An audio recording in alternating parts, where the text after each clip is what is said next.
At the beginning of the movie, we are introduced to a place that feels less like a home and more like a prison for children. Hardwick Orphanage is cold, cheerless, and ruled with an iron fist by its headmistress, Miss Adderstone, a woman who seems to have been born without a single warm bone in her body. She has banned the children from playing. She has banned them from reading books freely. She runs the orphanage like a military camp where joy is the enemy and punishment is the daily routine. Living inside this miserable place is our main character, Molly Moon. Molly is a scruffy, spirited little girl who has grown up within these walls knowing nothing of family, nothing of comfort, and nothing of belonging. But here's what makes Molly different from the rest. She refuses to be broken. Despite everything stacked against her, there's a fire in her that Adderstone simply cannot extinguish. Because the children are forbidden from reading openly, they have developed a clever secret.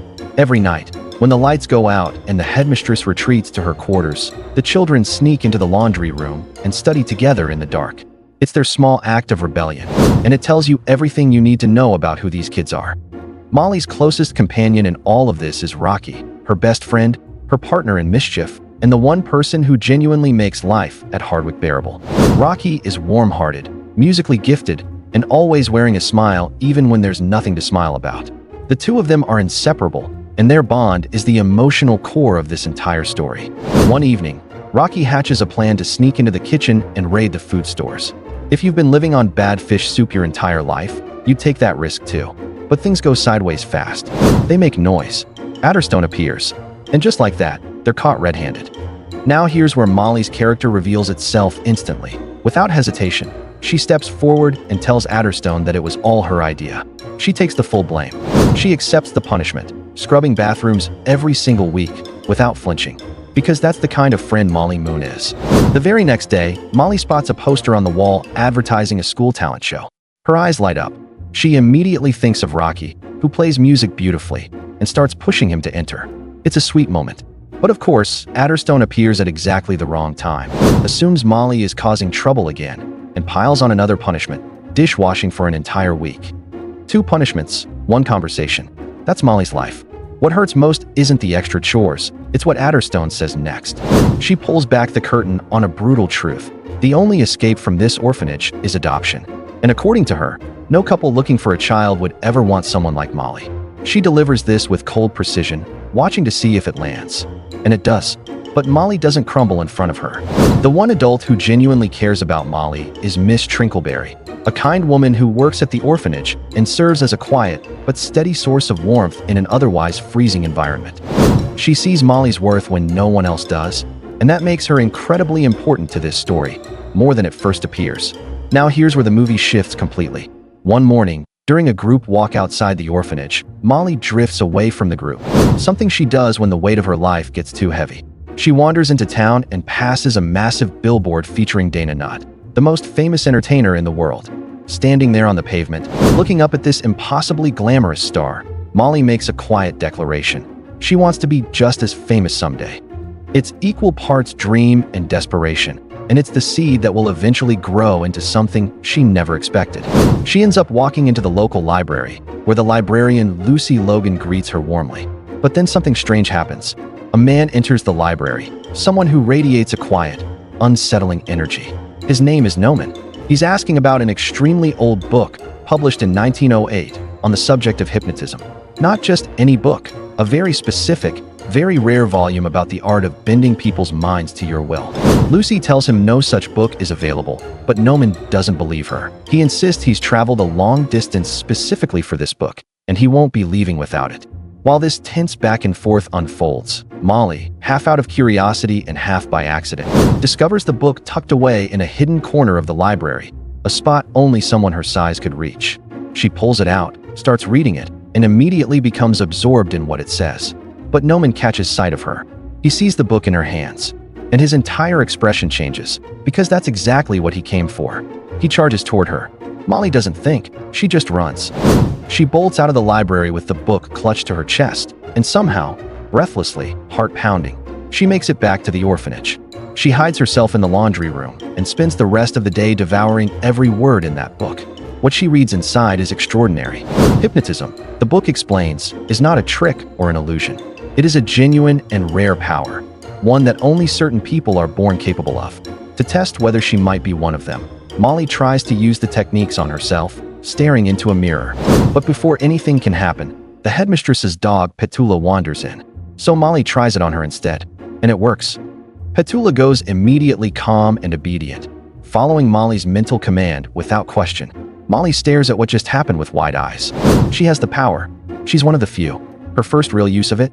That very evening at dinner, when the same unbearable fish soup is served yet again, Molly uses her newfound ability to quietly hypnotize the cook and redirect him into making something everyone actually wants: spaghetti. For a few glorious minutes, there is joy in the Hardwick dining hall. But then Adderstone makes an announcement that shatters the mood completely. A couple is coming to the orphanage that Saturday specifically to adopt one of the older children. And the headmistress has already chosen which child: Rocky. The room goes quiet. Molly feels torn between wanting to be happy for her best friend and the terror of losing the one person in the world who matters most to her. She forces a smile. Rocky, however, makes his position very clear. He will not be going anywhere without Molly. Not a chance. This is where things begin to twist. Behind the scenes, Miss Trinkleberry discovers what Adderstone is doing and confronts her directly. There was a promise made that Molly and Rocky would only ever be adopted as a pair. If Adderstone breaks that promise, Trinkleberry will report her to the authorities. It's a powerful move, and for a moment, it seems like things might be okay. Meanwhile, miles away from the orphanage, Noman makes a phone call to his mother and reveals what he's really after. He doesn't just want the book for academic interest. He's planning to rob a bank, and he needs hypnotism to pull it off. The book is the key to everything, and now that Molly has it, she's standing directly in his path. Noman shows up at the orphanage under the pretense of looking for work. Adderstone is suspicious, but ultimately assigns him to the worst job she can think of: cleaning the sewage tank. That buys a little time. But that night, something sinister happens. Adderstone leads Miss Trinkleberry into a trap, pretending to need her help changing a light bulb. When Trinkleberry climbs onto a chair, Adderstone pushes her. She tumbles down the stairs. She is rushed to the hospital. And just like that, the only adult in the building who would fight for Molly is gone. Later that same night, Noman scales a ladder and attempts to sneak into Molly's room to retrieve the book. But Adderstone, ironically, catches him, and in the resulting chaos, Noman falls. He is neutralized for now. The next morning, Molly makes a bold decision. She is going to use hypnotism on the most difficult target imaginable: Miss Adderstone herself. The book warned her, bitter people are the hardest to hypnotize. Their emotional armor is thick. But Molly steadies herself, locks eyes with the headmistress, and tries anyway. And against all odds, she succeeds. With Adderstone now under her influence, Molly gives her a single command: treat every child in this orphanage with kindness from this day forward. It's a powerful, quietly emotional moment. Molly isn't using her power for revenge. She's using it to protect the other kids who can't protect themselves. Then comes the talent show. Rocky is supposed to perform, but Molly hasn't arrived, and without her there, his confidence evaporates. He refuses to go on stage. While he waits for her, Molly is back at the orphanage, using Adderstone to redirect the visiting couple away from Rocky, and more importantly, ensuring that the records are changed so that Molly and Rocky can only ever be adopted together. She's protecting their bond with everything she has. But the moment she finishes, she hears a clock and realizes she's missed the show entirely. She runs. She's too late. Rocky has already walked off stage, and when he returns to the orphanage, the couple, charmed by his quiet, polite demeanor, has selected him as the child they want to adopt. They are taking him to London immediately. The goodbye is rushed, painful, and incomplete. Rocky is hurt that Molly wasn't there. He assumes she abandoned him at the most important moment. He leaves without truly understanding what she sacrificed for him. And Molly is left standing there, watching the car disappear, completely alone. One of the other children in the orphanage plants a desperate idea in Molly's head: go after him, get to London before Christmas, and bring him back. Molly takes one look at Noman, who has crept back in and is demanding the book, and responds by kicking him squarely, snatching Rocky's adoption papers from the office, and sprinting away. Petula the dog, perhaps sensing the chaos, follows her out and won't be left behind. Using her hypnotic abilities on a passing bus driver, Molly boards a coach bound for London. The journey transforms her. She makes connections along the way, discovers she can navigate the world when she has to, and arrives in the big city with nothing but her wits, a stolen book, a small dog, and a burning need to find her best friend. She hypnotizes a hotel manager into giving her the finest room in the building. She tracks down Rocky's new address and shows up at the front door. When Rocky opens it and sees her standing there, The reunion is immediate. They hug, and for a brief moment, everything feels okay. But then Rocky says something Molly wasn't expecting. He likes it here. This is his new family. He doesn't want to go back. He loves her, but he's not coming. Molly leaves with a photo of the hotel she's staying in case Rocky wants to find her. That night, standing alone on the hotel rooftop with Petula beside her, looking out across a city that doesn't know she exists, Molly confronts the hardest question of her journey. What do you do when you fight so hard for something and it still slips away? Then Petula, in a moment of pure cinematic coincidence, turns on the television. And there she is, Dana Nutt, the woman on the billboard, the star.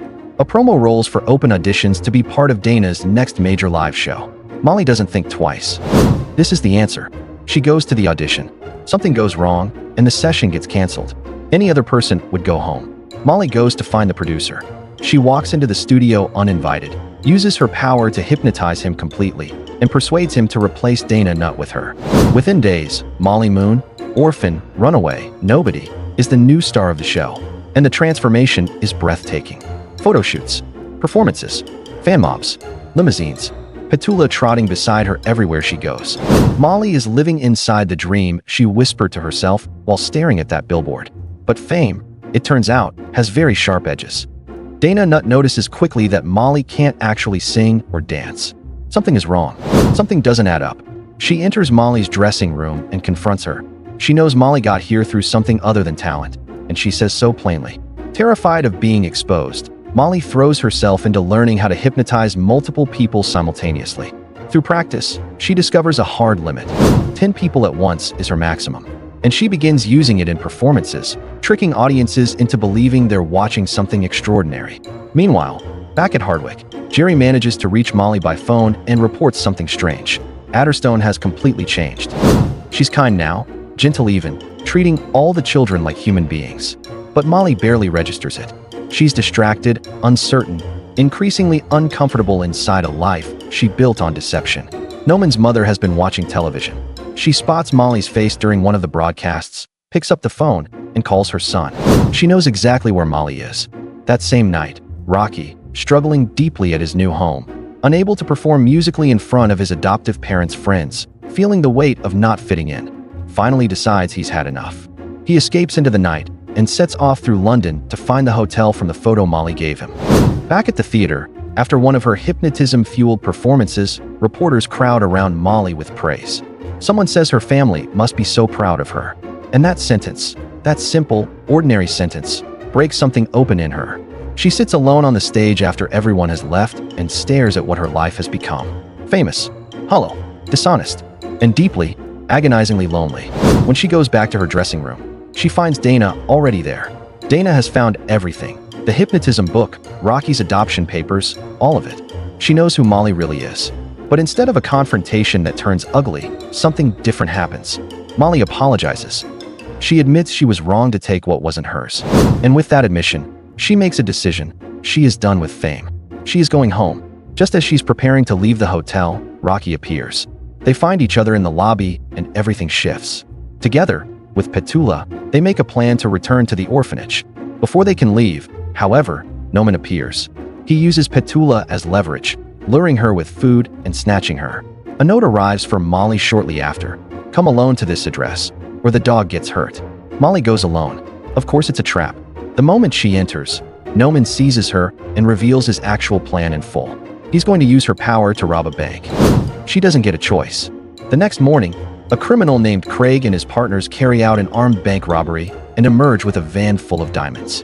Noman positions Molly in front of them, and she uses hypnotism to make them hand everything over without resistance.